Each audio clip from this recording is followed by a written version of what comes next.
Hey everybody, this is Rydo and we're back with another recording of Hearthstone. Today is February the 23rd, Friday. It's a slow Friday like all Fridays. We're going through the quests. We may get the stuff done pretty quickly and pretty easily, and I'll be happy with that. So I'm just going to play Paladin, and I have a Paladin deck, and in playing this Murloc Paladin deck, I'm probably also going to get the third of the daily quests done, too. So, Gematsu has an article. Code Vein details more story. A character is called Karen and Cruz Silva. Partner character traits and more. We are starting to see Code Vein actually explain what it is. Like, there's something called Operation Queen Slayer, maybe a vampire queen, because these are vampires that you're playing as. A field military research facility called the Outskirts. And see, it's showing me some pictures. Some of it looks interesting. Some of it looks pretty generic. There's a group called the Lost, which are the Queen's Vanguard. Apparently Queen is an initialism that stands for an evil organization and not an actual person, because they're putting periods around it. The problem with these screenshots though is it mostly just looks like a desolated, destroyed urban environment. Like, there's a death match against Queen.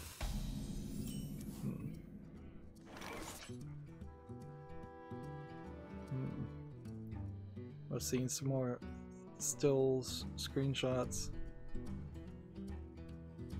While all the vampires have glowing red eyes, it looks like Queen has glowing blue eyes. So maybe she's some kind of anti-vampire thing. Move quickly.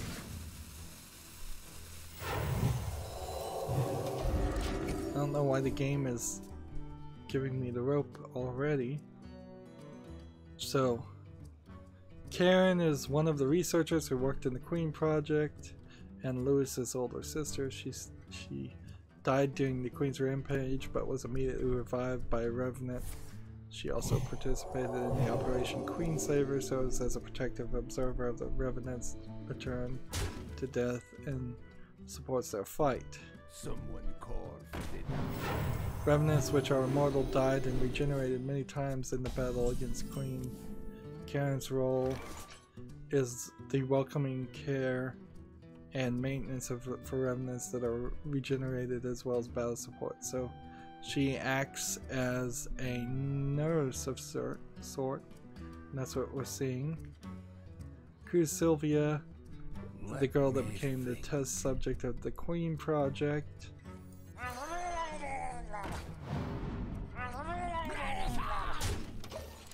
She was a schoolmate of Lewis and Gregorio Silver's daughter. She withstood painful experiments in hopes of saving mankind, but became a destruction incarnate under the pressure of an unsuccessful experiment. So very anime story we've got here. They were doing an experiment. They created their own monster. Let's see. Misama and Mistletoe's revenants who inhaled the Misama that occurs around. This is I think they're misspelling this. Miasma. I think they misspelled it. Miasma. So what they meant to write. Yeah, they misspelled it in their article. I would complain about Gematsu misspelling something in English because I'm pretty sure they're Japanese. I kind of want to give them the benefit of the doubt that was just an honest mistake. I've seen a lot worse in mainstream video game reporting, so miasma being misspelled is not really big. Reverends who inhale the miasma that occurs around the queen are hit with a violent thirst for blood and are in danger of becoming lost. For that reason, it's necessary for revenants to always wear a miasma purifying mask in battle. So now we understand why these vampires have these metal face masks. It doesn't have anything to do with them being vampires. So I imagine we'll probably see scenes where they take off the mask and bite people.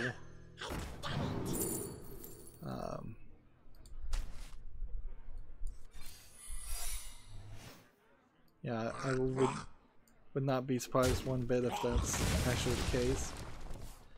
Activated mistletoes purify the miasma around them and have the ability to connect and regenerate the flesh of the revenants that have vanished from this world. It can be called a lifeline for revenants. So apparently revenants can just be utterly obliterated, their limbs torn apart to a point of dust, and then these mistletoes recreate some of this. Some of this certainly feels like it's being translated into relative words, and in the Japanese version it wouldn't be just miasma and mistletoes, but I mean, you get the game you get when you get an imported game. You can't do too much about that.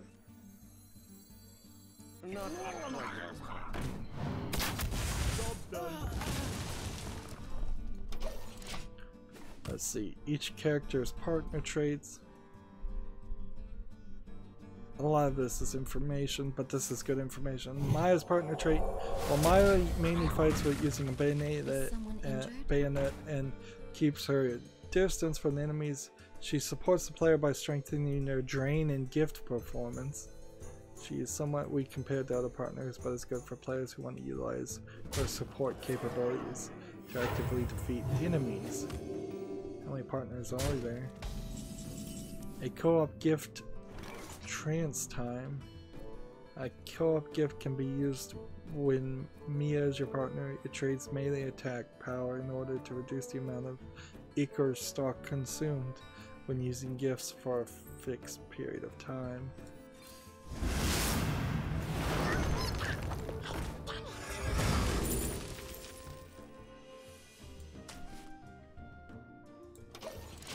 Let's see, some of the gifts are Blood Eating Longsword and Guard of Honor. Yukamo's partner trait is Yukamo's an attacker who actively approaches the enemy and damages and pushes them back with two-handed swords. That's probably who I would pick. Japanese people seem to like the partner attack mentality and the team attack mentality more. When you look at a Western game, like Uncharted, it's one guy running around, or Borderlands could be four guys, but it's four guys doing their own thing.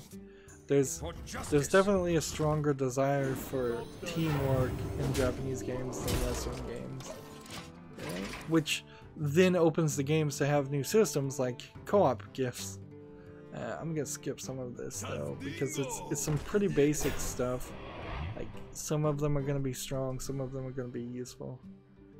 Multiplayer. The multiplayer for Code Vein apparently is going to just be a horde mode. In the Prison of Fog, where miasma spreads and many lusts run rampant, it is recommended you call upon the aid of fellow reverends. You can also explore the world with another player, so there's some kind of co-op. The help of other revenants is essential to clearing dungeons with high difficulty. By sending out a distress signal in areas where you need help, you can get help from other players that have met certain conditions. I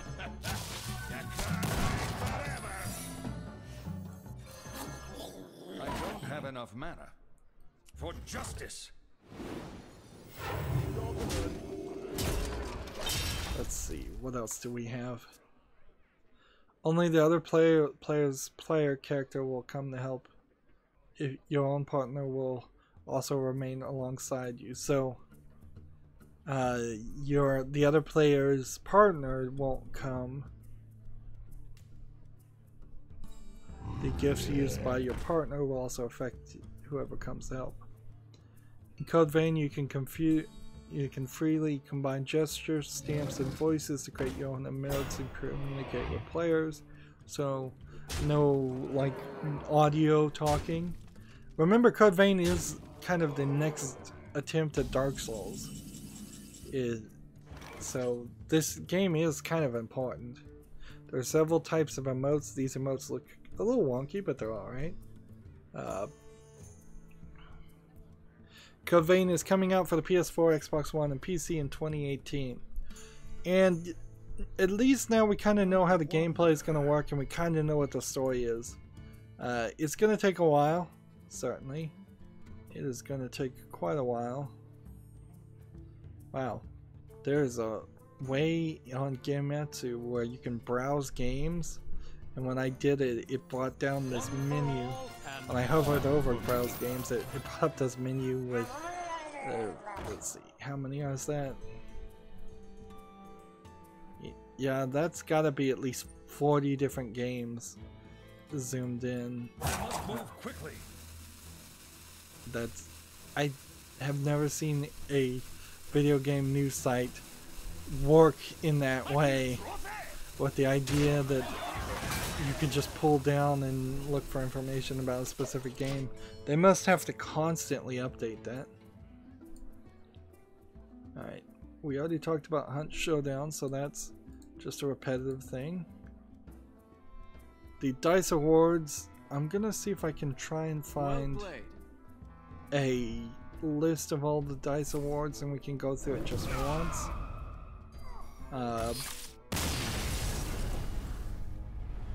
Because I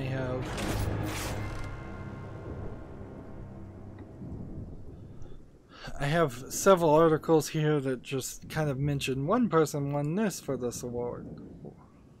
Let's see. Like the DICE Awards finalists were announced, and we went through that page. Here we go. And the last year DICE Awards winners were announced, but like they haven't fixed.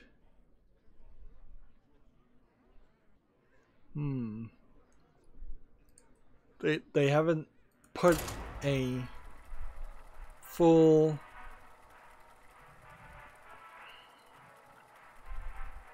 interesting.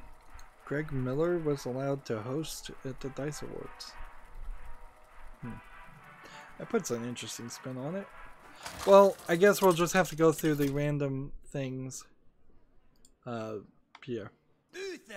Legend of Zelda Breath of the Wild was the big winner as far as the DICE Awards. They won for Game of the Year, Outstanding Achievement in Game Direction, Outstanding Achievement in Game Design, Immersive Reality Technical Achievement, Immersive Reality... Oh, wait. No, wait. Let's... Oh, this is the list of all the recipients. Okay. Why was I looking for it again, I guess? Alright, starting over. Legend of Zelda, Game of the Year, and Outstanding Achievement in Game Design, and Outstanding Achievement in Game Design. But for the Immersive Reality Technical Achievement, a game called Lone Echo / Echo Arena, made by Oculus Studios, well, published by Oculus Studios and made by Ready at Dawn, wins that. I've never heard of that game. It's an Oculus Rift game, and I still haven't heard of it, which says something. For the most immersive reality game of the year, Lone Echo wins again. For mobile game of the year, Fire Emblem Heroes from Nintendo, Publisher Nintendo and developed by Intelligent Systems and Nintendo is the winner there. I don't honestly feel like Fire Emblem Heroes is better than, say, Clash Royale. Which Clash Royale is probably not that good. There's probably some really, really good mobile games, but the DICE Awards, like almost all these awards, are really about who you know, who even got elected or nominated. So many games are probably deserve to win that didn't even get mentioned. Let's see.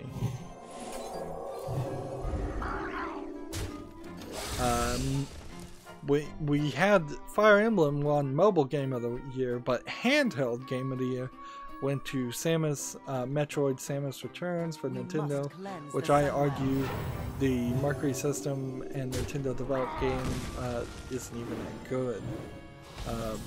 It's not as good as the another Metroid 2 remake that they DMCA'd, for sure.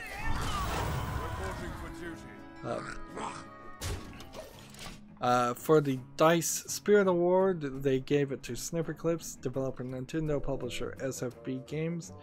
Interesting that Nintendo decided not to publish their own game. For outstanding achievement in online gaming, player Unknown Battlegrounds, publisher Bluehole, developer PUBG Corporation. For strategy simulation game of the year, it goes to Mario and Rabbids Kingdom Battle. I heavily remember when we went over to nominations for the DICE Awards, me saying that all of the most recognizable games were probably going to win, and half of their nominations didn't stand a chance.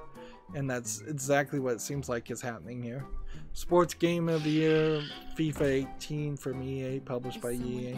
Like, did really FIFA 18 deserve to win over something like Rocket League or Overwatch? You need to expand that definition a little bit.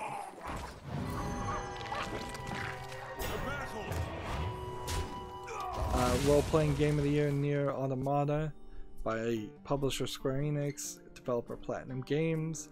Still want to play Nier Automata. I will probably want to play that right up until I play it 5 or 6 times, and then I'll be like, finally I played it.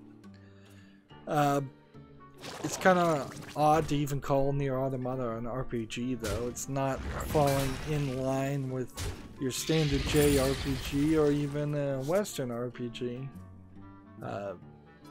Racing Game of the Year, Mario Kart 8 Deluxe, publisher Nintendo, developer Nintendo. Fighting Game of the Year, Injustice 2, publisher Warner Brothers Interactive Entertainment, developer Northern NetherRealm Studios. Family Game of the Year and Snipperclips. Oh, interesting. This time they put Snipperclips as the publisher was Nintendo, which makes a lot more sense, and the developer was SFB Games. So they put the information backwards, and this is Game of Sutra that did that. It's not been a good week, I guess, for writing up articles and getting facts straight. Like, where are editors in video game articles? I'll tell you where they are, they don't exist. Adventure Game of the Year goes to Zelda. Action Game of the Year goes to PlayerUnknown Battlegrounds. Outstanding Technical Achievement goes to Horizon Zero Dawn. Publisher Sony Interactive Entertainment. Developer Guerrilla Games. Good to see Horizon Zero Dawn win at least one thing here. I got that feeling that it might get snubbed just by the way things were laid out, if I'm remembering what my speculation was correctly. Outstanding Achievement in Story goes to Horizon Zero Dawn. Outstanding Achievement in Sound Design goes to Super Mario Odyssey. Super Mario Odyssey, I still feel like it gets undercut, and honestly I would still prefer to play Super Mario Odyssey, which just recently got the new Luigi Balloon Puzzle DLC thing that was added. I totally want to play Super Mario Odyssey more than I want to play Zelda.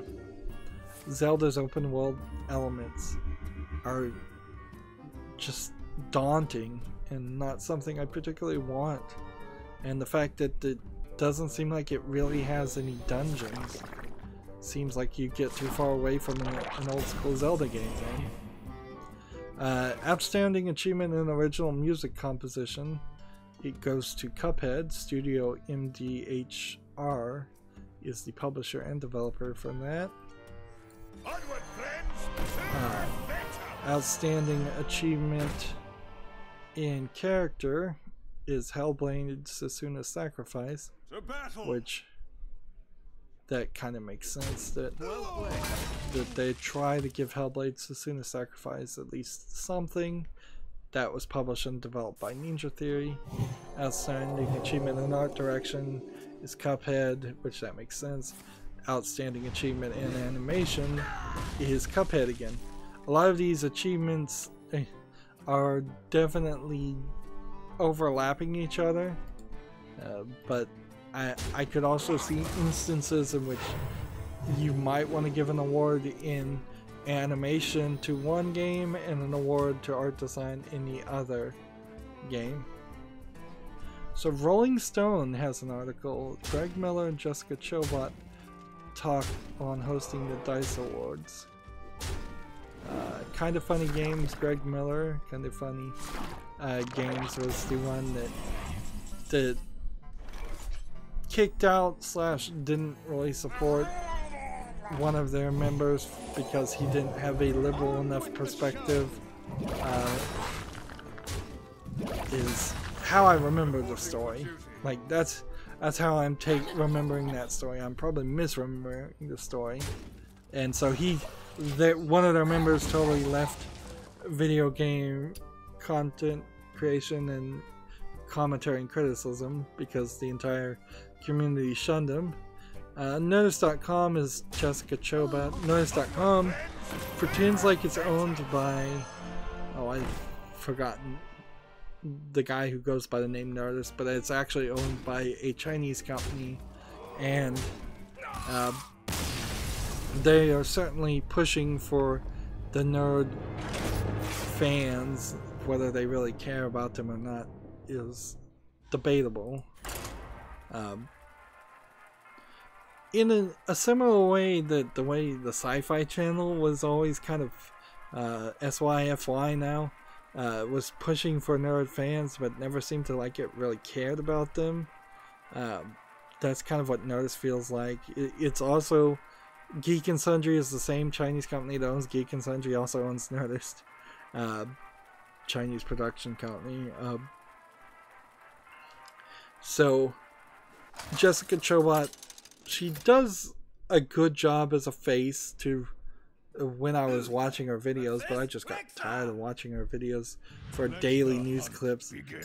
Kind of like how The No makes these daily news clips that are 5-10 minutes long, and it's just somebody standing in front of a camera talking and reporting somebody else's news, which frankly is not much different from what I'm doing right now, but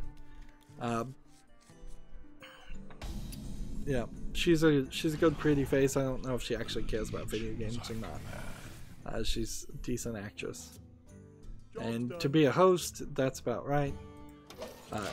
You would normally, if this was a few years ago, you would have seen Adam Sessler and Morgan Webb in these positions. Let's see if they say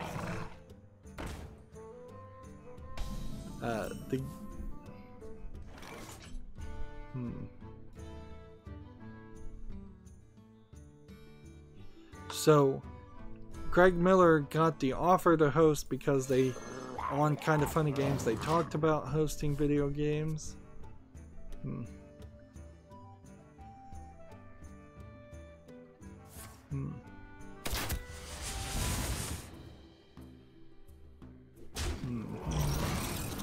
trying to scroll through this Rolling Stone article, which Rolling Stone articles probably aren't going to be groundbreaking news or anything.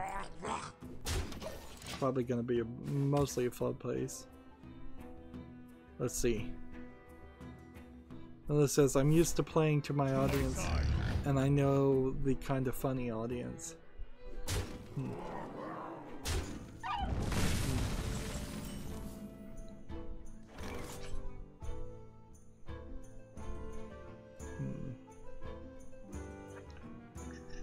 I'm trying to read all of this and see if there's actually anything worth even mentioning.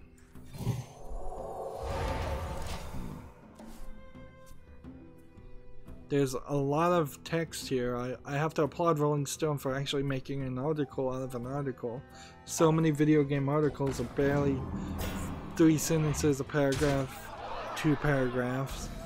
There's a lot of explanations, but not a lot of quotes.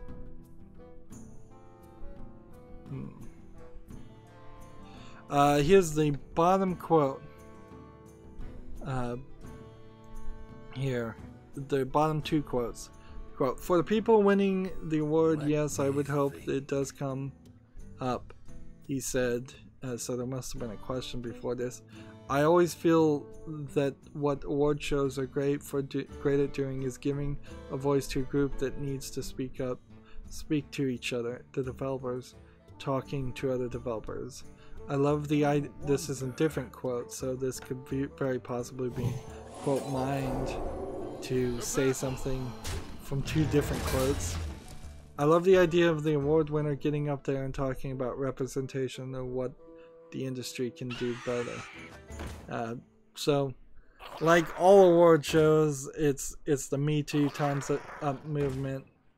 Well, that's what he was specifically asked about, but I don't even think the Times is the Times Up movement. I don't even know what it's about because it's so poorly defined.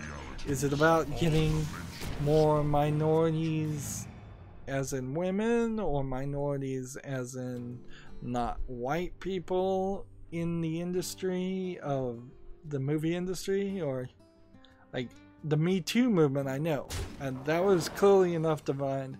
It's a hashtag used to claim and that somebody sexually harassed you in some form. But the Time's Up movement, that came out of the blue. I have no idea what that's even about. I just kind of think it's probably exactly the same as the Me Too movement, that has me scratching my head, why are there 2 movements? Kind of ironically, if the Time's Up movement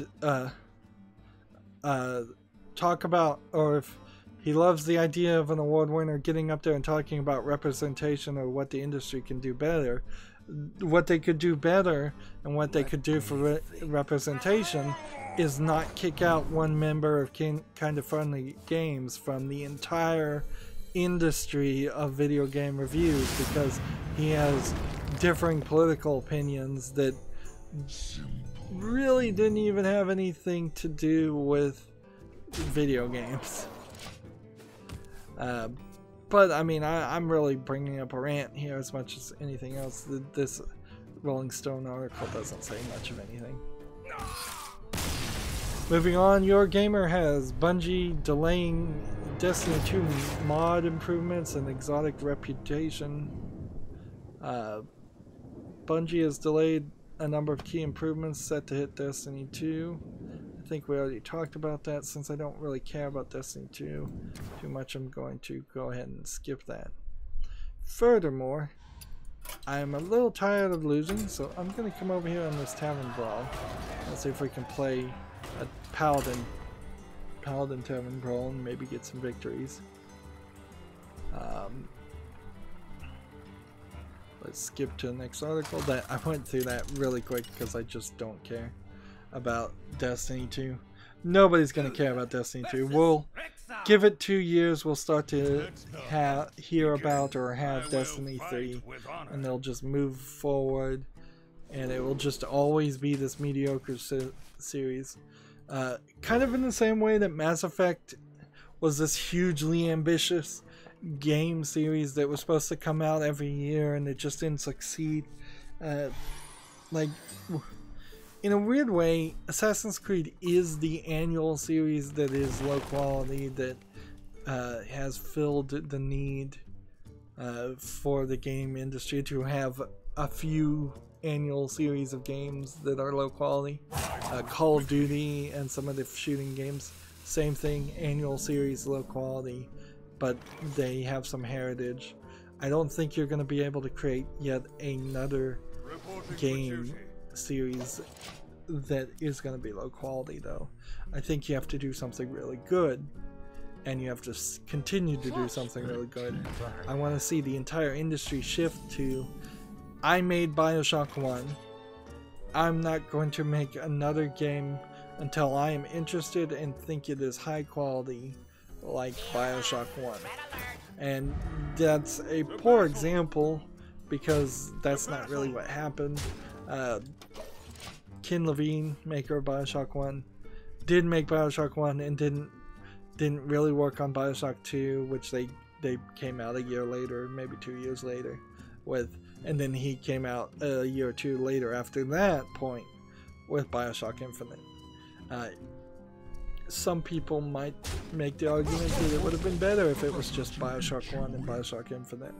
Personally, I like 2. Didn't have to be a BioShock game, though.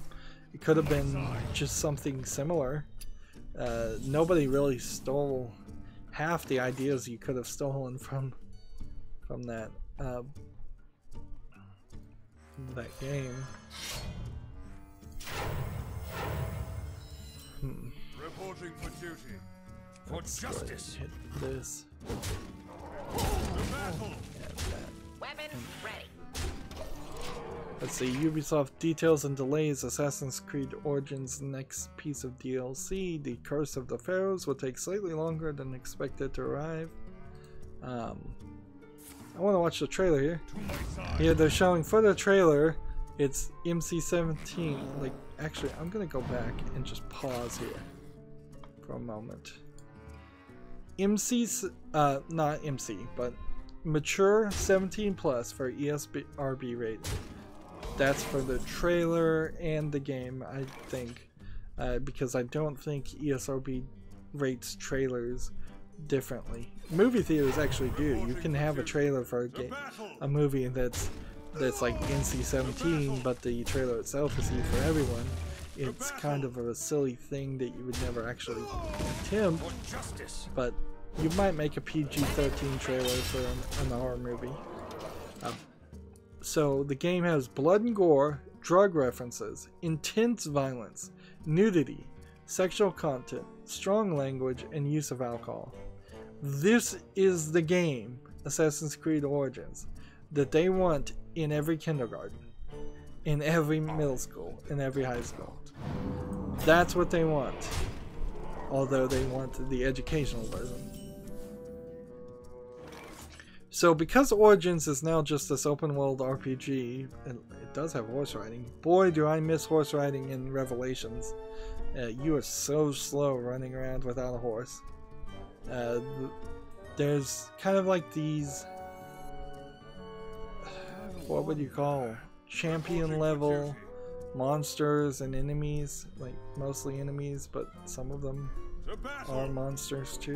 Giant scorpion he's fighting right now, and then there's these creatures that are in Anubis costumes, which they might actually be Anubis people, but it might just be people in disguise too. And the Valley of the Kings is being shown off, so I assume that that's a new area.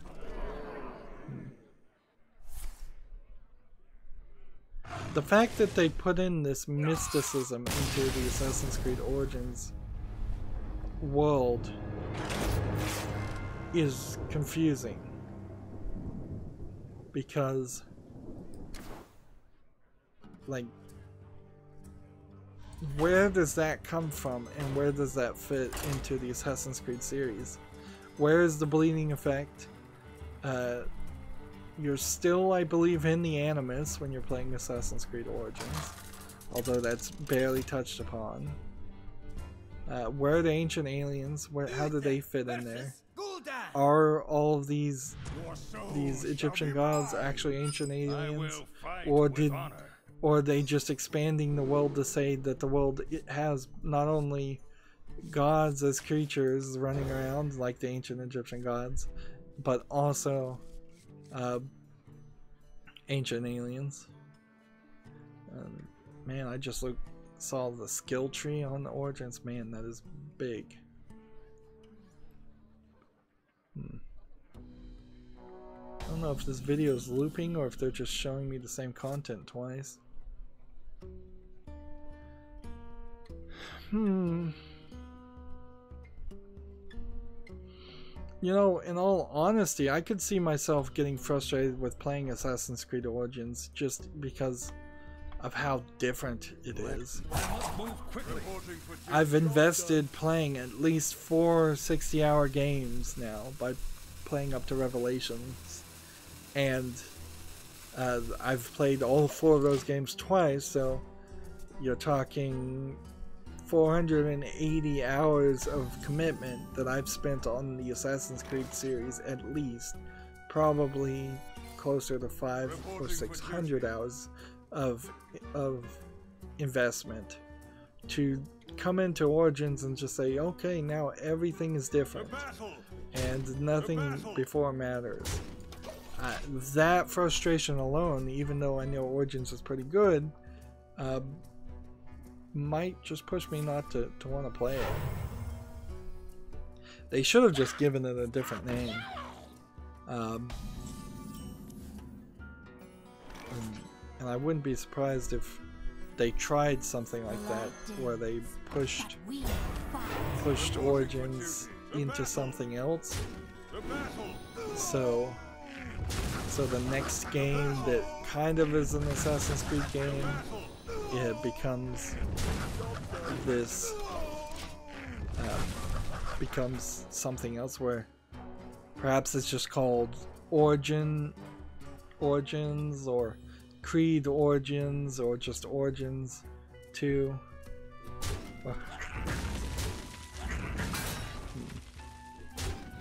Yeah, I don't know what you changed the name to. Back to your homes. I don't have enough mana. Let's see. At last, a worthy disciple.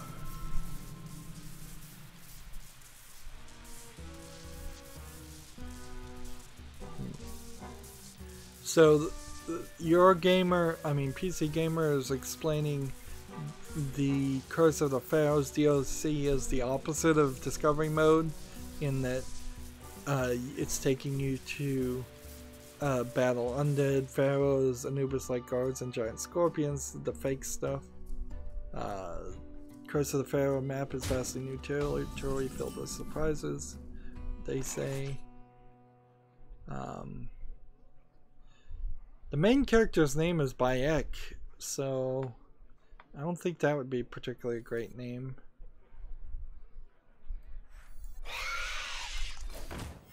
Reporting for duty. Yeah, I really can't think of a different name to call it.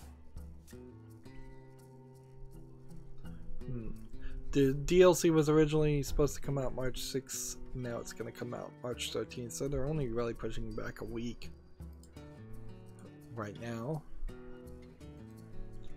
So moving on, we're not making as much progress as I would have liked on here.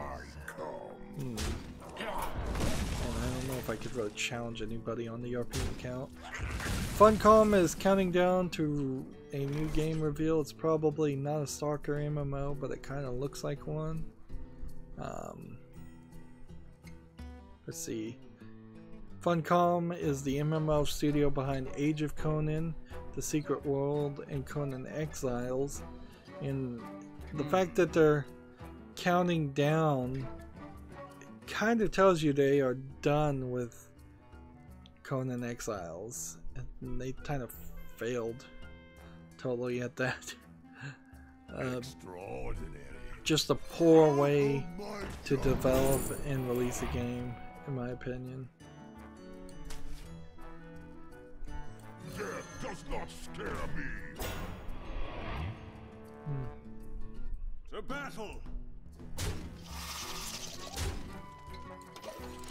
Let's see. This countdown website looks kind of cool. As you move the mouse around, the background phase shifts and parallax. Well, it doesn't phase shift, but it shifts the perspective and parallax. There's something called the bar, there's something called Prip, there's something called Soma, there's something called Dex, and there's a character called Borman, that they're showing little shadows of these people.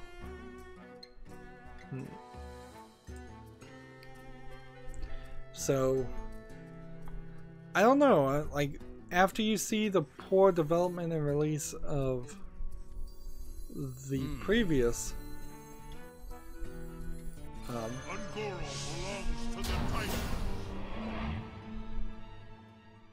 let's see. This would have worked better after I had attacked this, I think. Oh well. Just try to get some victories.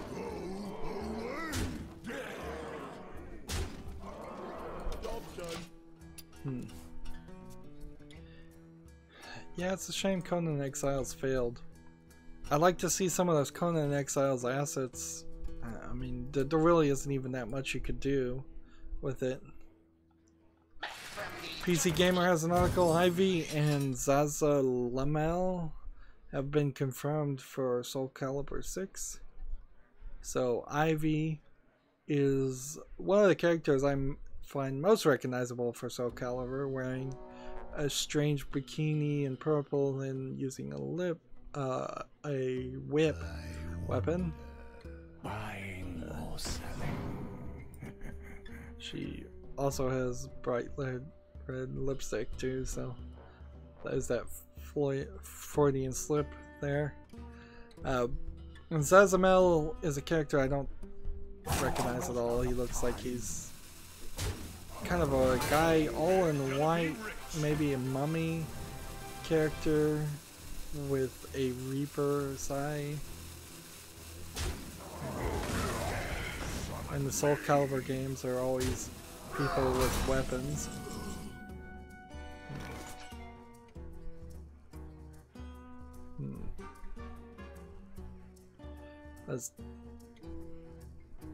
Let's see. Soul Calibur 6 is also confirmed. Sofita, Mitsusurigi, Nightmare, Zanji, Killick, and the eye patch wearing Gra. If any of that makes any sense. Put your faith in the light. To battle.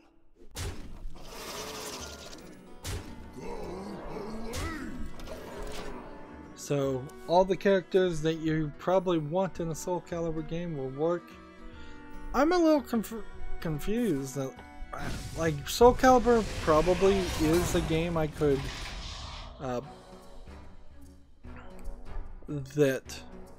And Soul Calibur and Soul Edge and Soul Blade are apparently all integrated. Like, I wonder if I could get away with playing Soul Calibur on YouTube. Or not.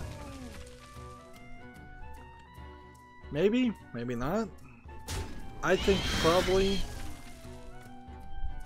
But I'm starting to think maybe YouTube's just gonna get more and more constrictive. We'll have to see. I would probably play some of this. Let's see. But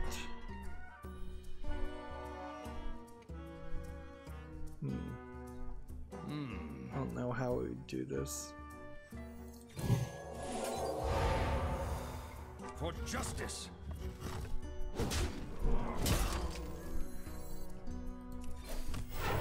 Got all these weapons, but I can't really use any of them.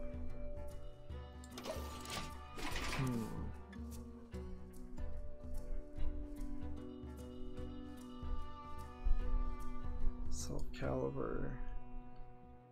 And then Steam is what I need to search to see if I can find if it's on Steam.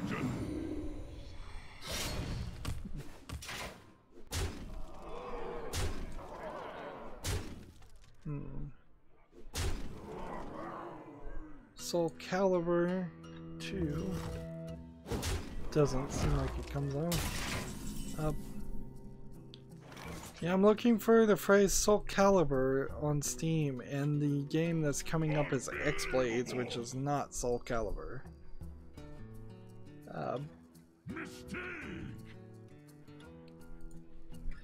And if I just search the word soul,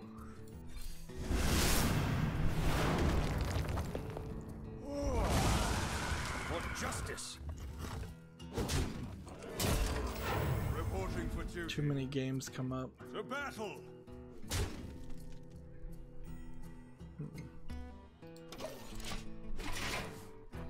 Soul Grabber, Soul Keeper, Soul Harvest, search by relevance, search by user reviews, I guess maybe? No, that doesn't work.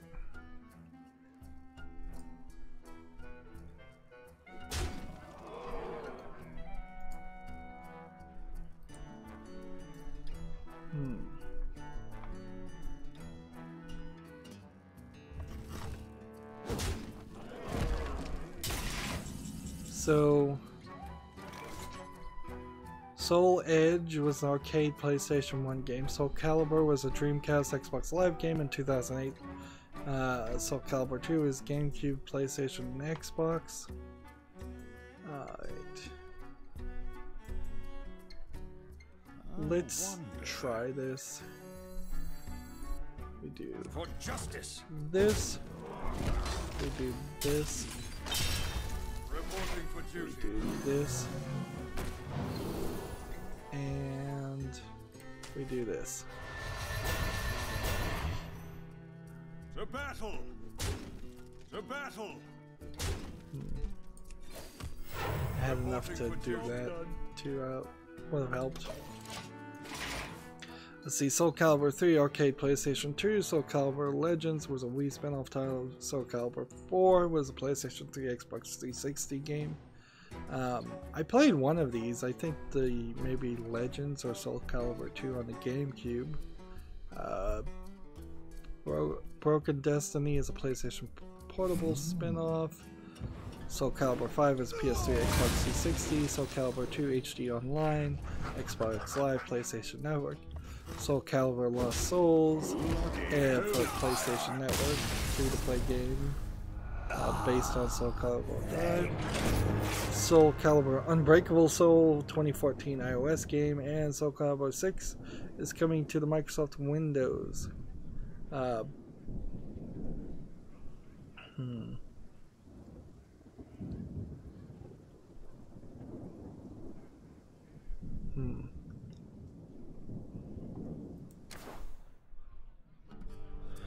Let's just keep on playing. We're not getting those paladin victories. Let's just go back and try the Murloc again. We tried the Murloc deck on casual. Let's try it on ranked.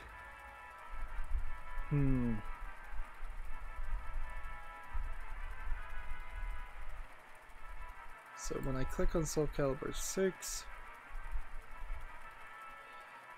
Soul Calibur 6 is going to be the first game in 6 years. The game is to celebrate the 20th anniversary.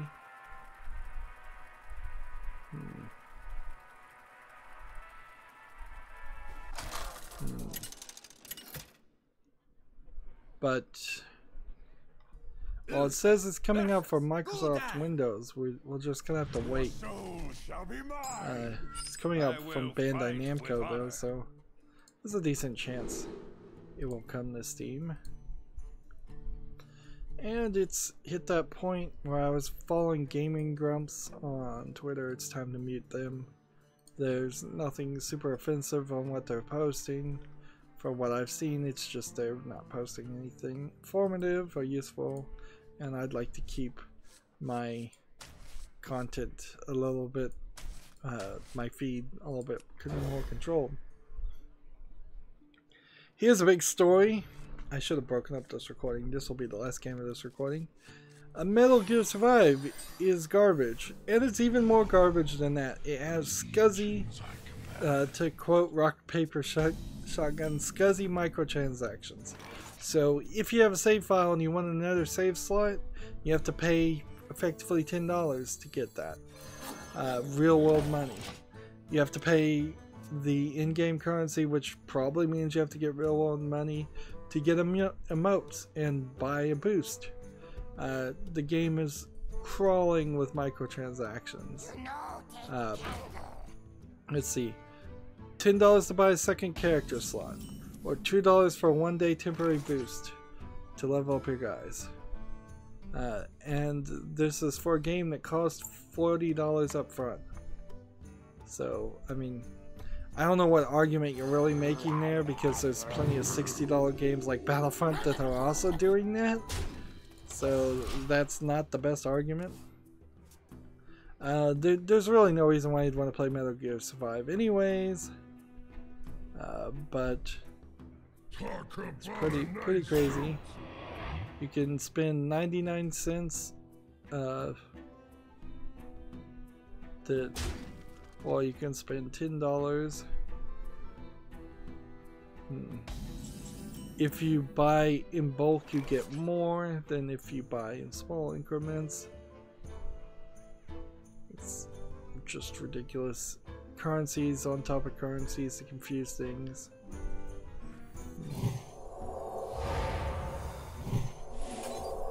Let's see.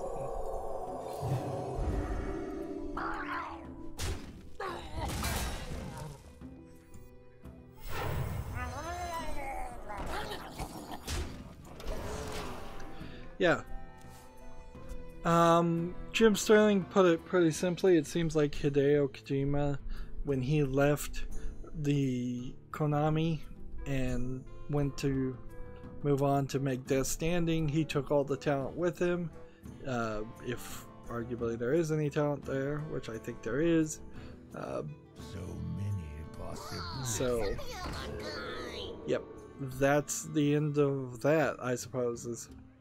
I don't think anybody really thought that Metal Gear Survive was going to be good. That's why you're not seeing a lot of people paying for advertisement for it. You're not seeing any of these. PC Gamer in particular is a great example of the secret advertisement that looks like it's actually an article, but actually it's an advertisement thing. PC Gamer's not saying much about Metal Gear Survive. Nobody else is. The Warcraft film director says it was a political minefield. Duncan Jones says rewrites and changes forced by studio politics was disheartening. That's pretty much true for all of making movies. It's always politics and people putting in their own 2 cents and trying to have some aspect changed or some idea put in because it's their personal idea. There's way too many fingers in the pot. Way too much management in movie making. Let's see. Oddly, he said this in a recent interview with Sci-Fi Channel. I do kind of want to applaud Sci-Fi Channel, but only very smallly because they have been total garbage for probably 3 decades straight now. They finally have gotten the rights to Futurama. And when you go back and think about it, Futurama should have been on the Sci-Fi Channel when it originally aired. But it's been instead in the hands of Comedy Central for a very long time, and I'm not sure if the parent company that owns Comedy Central is the same people that own Sci-Fi or not, but it seems sure, Futurama is a comedy, but it's also a sci-fi show, and Sci-Fi Channel could use some science fiction comedies because almost everything they do as far as original content is serious, with the exception of Sharknado movies, which are most definitely not serious. One of the things about the Warcraft movie too is it was made in such a way that it would sell internationally very well, and it did succeed very much in the international market because it was so simplistic and relatable, and you could just, if you're showing it in China and you have to translate it to Chinese, you can effectively rewrite the entire story to make more sense for what little story there was. Making a Warcraft movie inherently didn't make any sense to me. It seemed odd. The timing seemed odd. We are now at the point where they might be announcing a Warcraft 4, but they probably aren't. There is some kind of invitational to Warcraft players that's going to be happening pretty soon. But that would have been when a Warcraft movie should happen, is when there's a new expansion for World of Warcraft to get the online players in there, which I could totally see the Asian market and having a Warcraft movie to try and bring in more people to World of Warcraft in the Asian markets. But I don't even think there was really even an expansion when that movie came out. Tech spot, this isn't really video game related. Most Windows 10 PCs are now running the Fall Creators Update. Adoption recently passed 85%, which is weird because I'm pretty sure my computer skipped one or two other updates, or the other updates were just not not that good or not that important.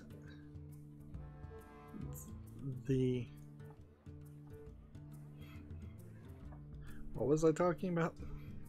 Man, I just had a major brain cloud. To battle! I'm about to lose.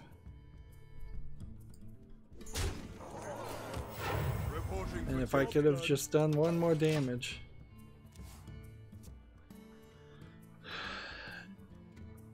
I was talking about World of Warcraft and the potential that there might be a new World of Warcraft or a new Warcraft game. I would love to see Warcraft 4 come out. Sadly, I don't think it ever will. And I guess I'll just leave it at that. Well, I kind of don't know what to do here. Like, I desperately need more victories. Desperately need more victories. So maybe I can find somebody that I could challenge.